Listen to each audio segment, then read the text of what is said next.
teorías. Esto es una parte muy importante de las fanbase. De hecho, el pensar cómo va a evolucionar la historia, ya saben, el especular sobre cómo el héroe va a salir de esta, qué pasará en el siguiente episodio, en la siguiente película y claro, intentar explicar cosas que no quedaron del todo claras, ya sea por vagancia del autor o con la intención de ser ambiguo, es algo muy importante y que le da mucha vida a cualquier fanbase.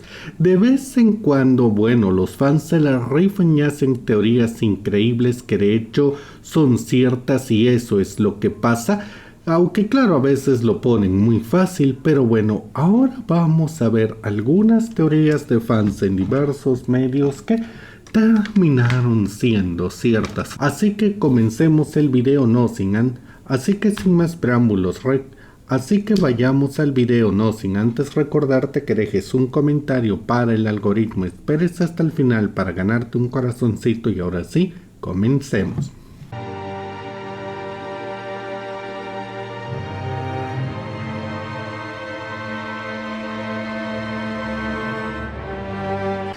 The Walking Dead. Esta es una historia muy interesante ya que empezó siendo un cómic que revolucionó mucho el medio por allá del año 2004 y terminó convirtiéndose en uno de los emblemas de Imagine Comics al nivel de Spunk o El Inservible. Y después su éxito fue tanto que se adaptó a una serie, una que en su momento fue revolucionaria, pero lamentablemente se alargó como chicle y perdió mucha calidad. Lo importante aquí es que en la historia original, en el cómic, bueno, la narrativa tenía ciertas peculiaridades. Esta iba narrándose en pasado y el narrador cambiaba mucho los tiempos y la forma de expresarse dependiendo de si estaba en la perspectiva de Rick, de sus amigos o de algún villano. Y claro, la emocionalidad y la intención con la que hablaba también era muy variable. Esto hizo que muchos teorizaran que el narrador era Carl, que todo estaba siendo narrado en el futuro con un Carl ya adulto. ¿Qué creen? Eso fue lo que pasó. Para el último volumen de The Walking Dead, específicamente en el último número, podemos ver que bueno, Carl es un adulto mayor, tiene sus propios hijos, los personajes han evolucionado y los zombies son cosas del pasado porque se pudrieron. De hecho, los niños de esa época piensan de nuevo que los zombies son leyenda. Y así es como la historia cobra un poco más de sentido sabiendo que eran las memorias de Carl. Siendo honesto, eso se vuelve muy predecible debido a la intensidad con la que se narran las escenas de Carl en el cómic. Lástima que en la serie lo mataron, pero bueno, todo el mundo lo predijo y tuvieron razón. Quinto puesto de la lista.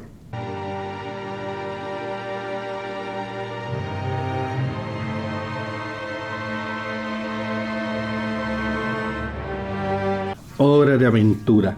Esta fue una serie muy interesante.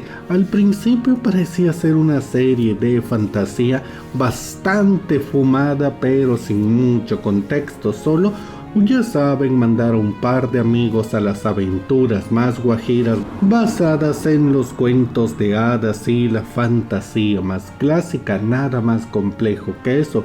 Sin embargo, con el paso de los episodios, sobre todo de la segunda temporada, las cosas se iban complicando.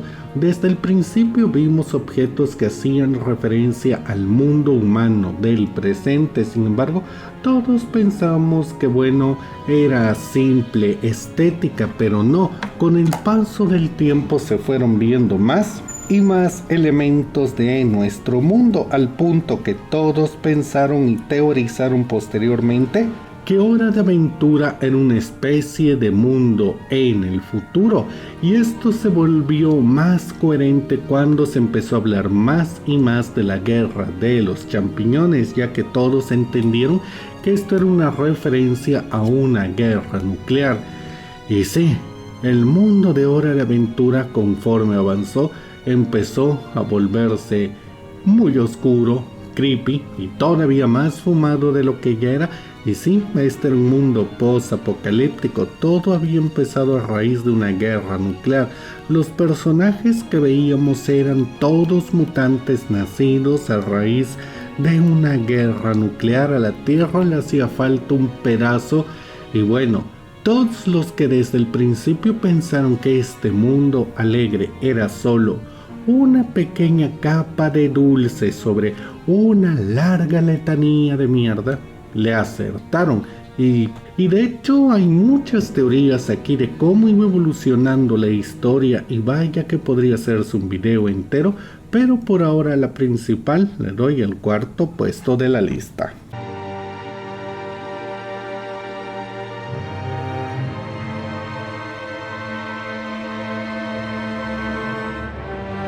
Y ahora vayamos con una de Harry Potter. La verdad tengo que decir, JK siempre manejaba este sistema de escritura donde dejaba misterios, cosas en el aire para captar la atención del lector y que éste teorizara y regresara a la siguiente entrega, cosa que incluso intentó hacer con Animales Fantásticos. Pero bueno, la verdad también podría hacer muchos videos hablando de las mejores teorías, de las más estúpidas, de algunas que honestamente tendrían mucho sentido si fueran ciertas, pero hablemos de una que fue vital para el desarrollo de la historia central y que muchos lograron predecir. Snape amaba a Lily. Bueno, creo que ya todos lo saben, me sorprendería que alguien no, pero el clímax de toda la historia de Harry Potter se revela una vez que descubrimos que Severus Snape, ese malvado profesor de pociones que lleva años siendo un abusivo de la autoridad, intimidando a los alumnos y siendo el sospechoso de todo lo malo que al final siempre salva a Harry, resulta que hace todo porque estaba enamorado de la mamá de Harry y es un frenzoneado de lo peor, que sigue siendo mangoneado a pesar de que la mujer que amaba y no le correspondió ya se murió. Diciéndolo así no suena tan bonito, pero es la verdad. ¿Por qué pasaba esto? Bueno, la mayor pista vino del quinto libro, cuando Snape le estaba enseñando oclumancia a Harry, ya saben, a bloquear la lectura mental básicamente. En ese momento Harry logra ver cómo su papá era un grandísimo hijo de puta que le hacía bullying terriblemente a Snape y cómo este había sido amigo de su mamá cuando estos estudiaban, pero al final, tras un estúpido arranque de ira, Snape la caga por completo, perdiendo la amistad de Lily. Es muy importante mencionar que este capítulo se llama El peor recuerdo de Snape, y es a partir de ahí que, bueno, se crean las teorías, porque con toda la vida nada bonita que por cierto ha tenido Snape, ¿por qué separarse de Lily Potter sería lo peor que le puede pasar en su existencia? Bastante fácil, porque le quería dar como si fuera Luna Bella en el metro. Por eso, porque estaba enamorado. Y de hecho hay varias pequeñas pistas, ya que si bien Snape es un hijo de puta que trata muy mal a todos sus alumnos, está especialmente ensañado con Harry Potter. Muchos podrían pensar que es por la popularidad, pero se nota que aparte de estar ensañado con él, tenía una obsesión por protegerlo. A pesar de que prácticamente era su bully, Snape nunca dejó de estar en la pelastra durante los primeros 4 libros, siempre buscando proteger a Harry, siempre siguiéndolo para sacarlo de problemas. Básicamente arriesgó su vida por él en el tercer libro. Muchos ya habían teorizado que Snape tenía un interés especial en Harry por algo del pasado, y cuando el capítulo llegó todos estaban apostando a que sí, Snape amaba a Lily Potter, y tuvieron razón, y a partir de ahí se desarrolla el clímax de toda la saga. Y bueno, felicitaciones, yo no adiviné eso de chavito, y eso que me gustaba mucho esa franquicia, y a los que lo hicieron, bueno, de nuevo, felicidades detectives, tercer puesto de la lista.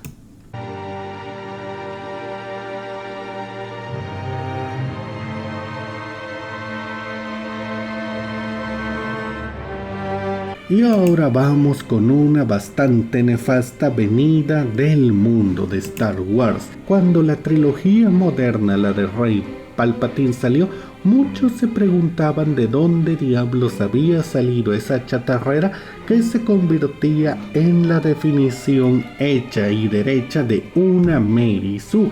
Las teorías vinieron de todas partes. Yo personalmente pensaba que era una bala perdida de Obi-Wan, quizás la nieta de Obi-Wan, porque por los años no podía ser su hija.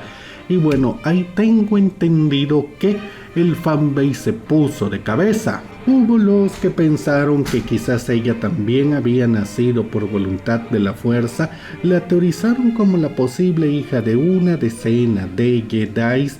La mayoría creo que sí se iba por una relación a lo Kenobi, pero bueno, todos sabemos lo inestable que fue esta saga donde se inventaron todo sobre la marcha, y algo que sorprenderá a muchos, de hecho me sorprendió a mí cuando Alex me lo dijo, es que sí hubo un par de youtubers que se sacaron la teoría de que ella podía ser una Palpatine. Según me dijo en español, el único que se lo tomó medianamente en serio fue La Sombra del Imperio. Eso me lo dijo Alex, confírmenme si es cierto. Y más allá de eso, la comunidad anglosajona, bueno, había hecho una lista de todas las posibilidades y casi más por descarte algunos pensaban que esto era cierto, sobre todo cuando se anunció el regreso de Palpatine en el episodio 9 y honestamente pésima decisión, se la sacaron del trasero, no le veo sentido, pero aunque sea por ejercicio masturbatorio mental, hubo quien le atinó. Y bueno, segundo puesto de la lista.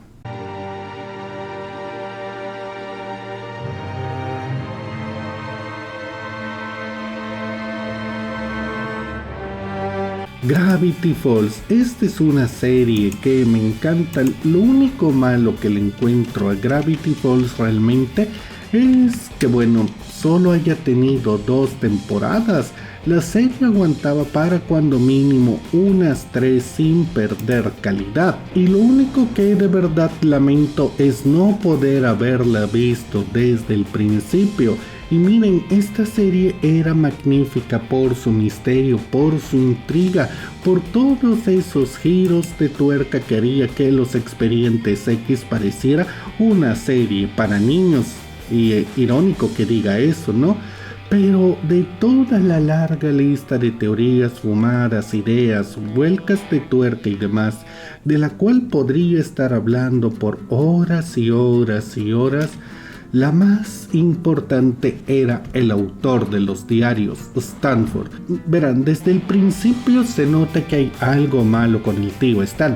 Digo, el tipo tiene una especie de máquina gigante de portales abajo de su cabañita, pero lo importante es que conforme vamos avanzando, vemos que es evidente que él no es un hombre que está preparado para algo como esto. Él no tiene la capacidad de haber construido todo esto desde cero. Y ya que vamos obteniendo información de su pasado, de que se supone que él es algún tipo de científico brillante, de la interacción que tenía con los padres y con el resto de la familia de Dipper y Mabel, bueno, te dabas cuenta que las cosas no encajaban. Es así que muchas personas teorizaron, y con mucha razón, que Stan podía tener un gemelo, que realmente él era un usurpador de un hermano que había sido dado por muerto, quien era el verdadero escritor de los diarios, y que todo el clímax podía venir de ahí. Y diablos, personas que le atinaron a eso, no sé por qué desperdician sus capacidades deductivas sabiendo tantos crímenes sin resolver en las calles. Vayan, por el bien de la ciudad. Sí, yo conocí la teoría, pero no le daba crédito a que eso pudiera existir. Pero, pues cierto, completamente cierto. Yo aún no olvido como casi me caigo de la silla cuando vimos emerger al otro Stan del portal. ¿Y ahora uno de nosotros se desmaya? ¡Eso nunca ocurrirá! ¡Wow! Simplemente fue un momento muy bueno de una serie que me gustó mucho Y de nuevo, muchos se adelantaron a la trama y le doy el primer puesto de la lista. Y bueno chicos, eso es todo por ahora. Quiero dar gracias a Andrés Alain, al Dr. Richie, Palo Coyote SP, a Rafa Flores, a Ávila Cosero 3, a Alex Zúñiga, Scarlett Dunferrol, a Luis Guillermo López, a Dorago Valdés, a Denise Acma, al Machete de Charlie y a Aquariux por ser miembros del canal de Nivel Mutante, Caballero de Atena y Círculo de Lovecraft, ya que con sus contribuciones me ayudan a seguir creando contenido como este. Mientras tanto chicos, digan qué opinan de mi selección para este top y cuáles otras grandes teorías de los fans, si fueron ciertas, si habrían puesto ustedes. Déjenme todas sus opiniones en la caja de comentarios y si este video les gustó, denle like y compartan. Yo soy Charlie Mustaine y si llegaron hasta aquí, déjenme un comentario donde digan Gravity Falls y cuando lo vea les daré corazoncito. Ahora sí, nos vemos en la próxima.